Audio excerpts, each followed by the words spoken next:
Categorisation పేరుతో మాదిగలకు మాలలకు ఇదే రకంగా డిఫరెన్సెస్ తీసుకొని రావచ్చు ఓట్ బ్యాంక్ కింద వాడుకునే కార్యక్రమంలో కేటగరైజేషన్ కూడా ఇదే చెప్పారు. ఏం జరిగింది అధ్యక్ష?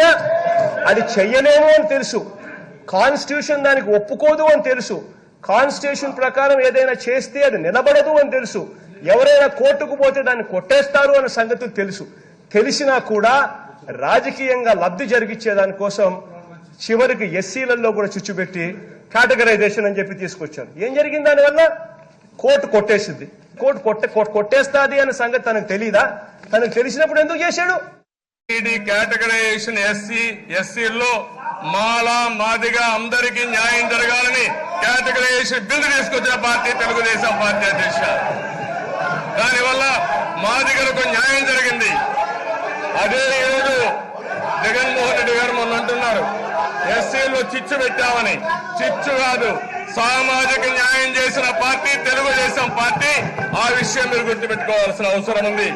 ఆయన ఆనాడు వర్గీకరణ చేయకపోతే వేలాది ఉద్యోగాలు గతంలో మాకు వచ్చేది కాదు, విద్యా అవకాశాలు మాకు వచ్చేది కాదు.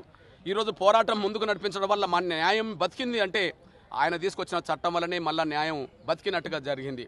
అప్పుడే చెప్పాం, షెడ్యూల్ కులాల వర్గీకరణ ఉమ్మడి ఆంధ్రప్రదేశ్ చేసిందే ఆంధ్రప్రదేశ్ ముఖ్యమంత్రిగా ఉన్నప్పుడు చంద్రబాబు నాయుడు గారు. కాబట్టి ఇప్పుడు ఆటోమేటిక్గా చంద్రబాబు నాయుడు గారు మళ్ళీ ముఖ్యమంత్రిగా ఉన్నాడు. ఆయన వర్గీకరణ చేస్తామని పదే హామీ ఇచ్చి జనంలోకి వెళ్ళాడు. మాదిగలందరూ ఆయనకు సంపూర్ణ సహకారం అందించారు.